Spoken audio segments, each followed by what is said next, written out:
السلام علیکم۔ بسم اللہ الرحمن الرحیم۔ حضرت آدم علیہ السلام سب سے پہلے انسان ہیں جن کو اللہ تعالیٰ نے دنیا میں بھیجا، اور سب سے پہلے نبی آپ ہیں۔ آپ ہی کی اولاد ساری دنیا میں پھیلی۔ آپ کا ذکر قرآن پاک میں 19 بار آیا ہے۔ جب اللہ تعالیٰ نے دنیا کو آباد کرنے کا ارادہ کیا تو اس نے فرشتوں میں کہا، میں دنیا میں اپنا ایک نایاب خلیفہ بنانا چاہتا ہوں۔ فرشتوں نے کہا، اے اللہ، تو دنیا میں ایسے شخص کو نایاب بنانا چاہتا ہے جو خرابیاں کر کے اور خون کرتا پھرے؟ ہم تیری تعریف کرنے کے ساتھ تیری تنبیہ اور پاکی بیان کرتے رہتے ہیں۔ اللہ تعالیٰ نے فرمایا، میں وہ باتیں جانتا ہوں جو تم نہیں جانتے۔ اللہ تعالیٰ نے حضرت آدم علیہ السلام کو سب چیزوں کے نام سکھا دیے، پھر ان کو فرشتوں کے سامنے کیا اور فرمایا، اگر تم سچے ہو تو مجھے ان کے نام بتاؤ۔ انہوں نے کہا کہ تو پاک ہے، جتنا علم تو نے ہم کو بخشا ہے اس کے سوا ہم کو کچھ نہیں معلوم۔ پھر اللہ تعالیٰ نے فرشتوں کو حکم دیا کہ تم آدم علیہ السلام کو سجدہ کرو، تو وہ سجدے میں گر پڑے، مگر شیطان نے سجدہ نہیں کیا۔ اس کا ذکر پہلے بھی آیا ہے۔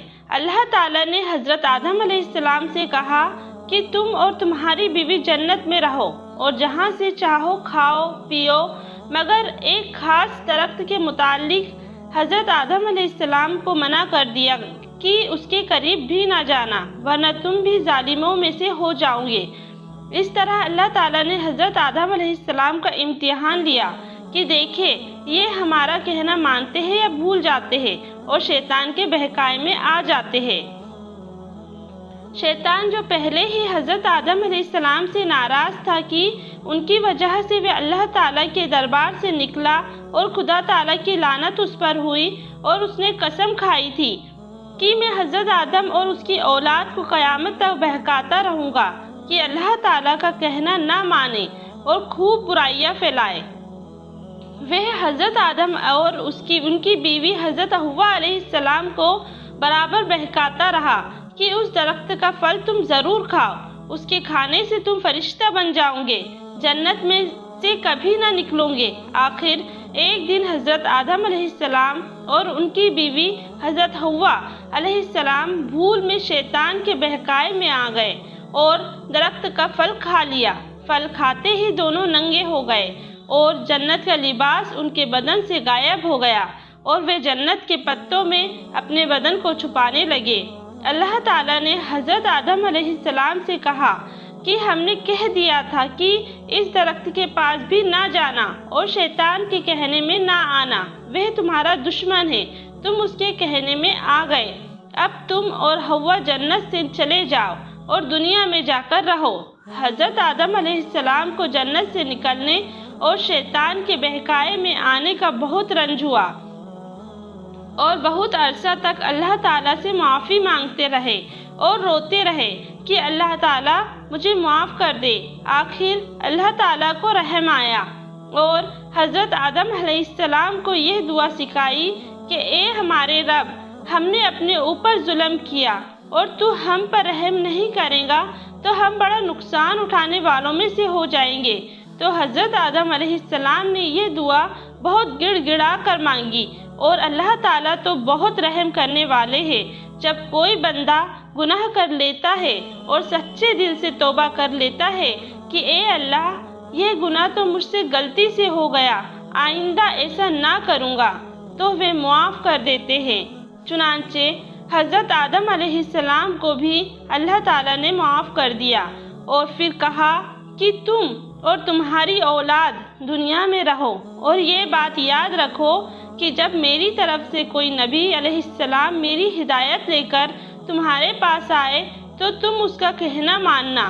جو میرے بھیجے ہوئے نبیوں کا کہنا مانے گا اس کو پھر نہ کوئی خوف ہوگا اور نہ غم ہوگا، اور جو لوگ میرے نبیوں کی بات کو نہیں مانیں گے اور ہماری آیتوں کو جھٹلائیں گے وہ دوزخ میں جائیں گے اور ہمیشہ اسی میں رہیں گے۔ اس کے بعد حضرت آدم علیہ السلام اور حضرت حوا علیہ السلام دنیا میں رہنے لگے، خوب جی لگا کر اللہ کی عبادت کرتے۔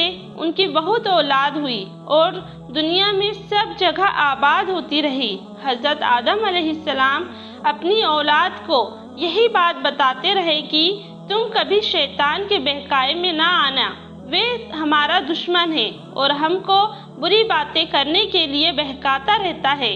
ہمیشہ اللہ کی عبادت کرنا، سچ بولنا، کسی پر ظلم نہ کرنا، ایک دوسرے کے نیک کاموں میں مدد کرتے رہنا۔ آخر کار حضرت آدم علیہ السلام 9 سال زندہ رہ کر وفات پا گئے۔ قابیل اور حابیل۔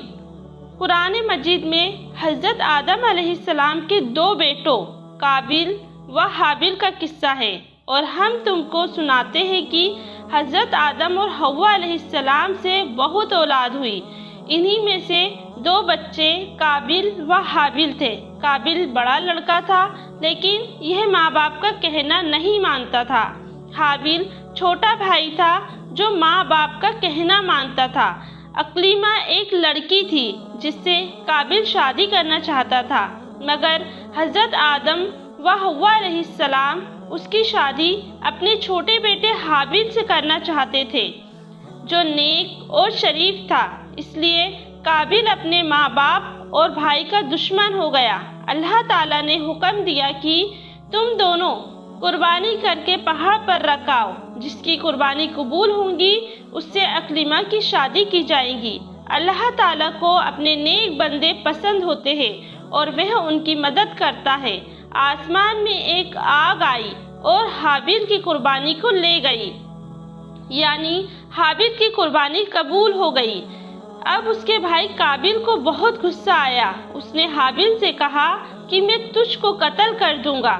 حابیل نے کہا، اللہ نیک بندوں کی قربانی قبول کرتا ہے، اگر تم مجھ سے لڑو گے تو میں تم پر ہاتھ نہیں اٹھاؤں گا۔ آخر ایک دن قابیل نے حابیل کو قتل کر دیا۔ دنیا میں یہ پہلا قتل تھا جو قابیل نے اپنے بھائی حابیل کا کیا۔ قتل کرنے کے بعد قابیل کو فکر ہوئی کہ حابیل کی لاش کا کیا کرے، کس طرح چھپائے۔ اس نے دیکھا کہ ایک کوا چونچ سے زمین کھود کر ایک دوسرے مرے ہوئے کوے کو دفن کر رہا ہے۔ تب اس نے بھی اپنے بھائی حابیل کو زمین کھود کر دفن کر دیا اور خود جا کر آگ کی پوجا کرنے لگا۔ حضرت آدم و حوا علیہ السلام کو بہت رنج ہوا۔ قابیل و حابیل دونوں بھائیوں کے جھگڑے سے ہم کو سبق لینا چاہیے۔ ہمارا حقیقی بھائی یا مسلمان بھائی اگر ہم پر زیادتی کریں تو بہتر یہ ہے کہ ہم صبر کریں اور اپنے بھائی پر ہاتھ نہ اٹھائیں۔ قابیل نے اپنے بھائی کو قتل کیا۔ قیامت تک لوگ اس پر لعنت کرتے رہیں گے اور آخرت میں اللہ کے عذاب کا مستحق ہوں گا، اور حابیل کو قیامت تک لوگ اچھا کہتے رہیں گے اور وہ جنت کا وارث ہوا۔ ایسے ہی واقعات سننے کے لیے چینل کو سبسکرائب کریں، لائک کریں اور شیئر کریں۔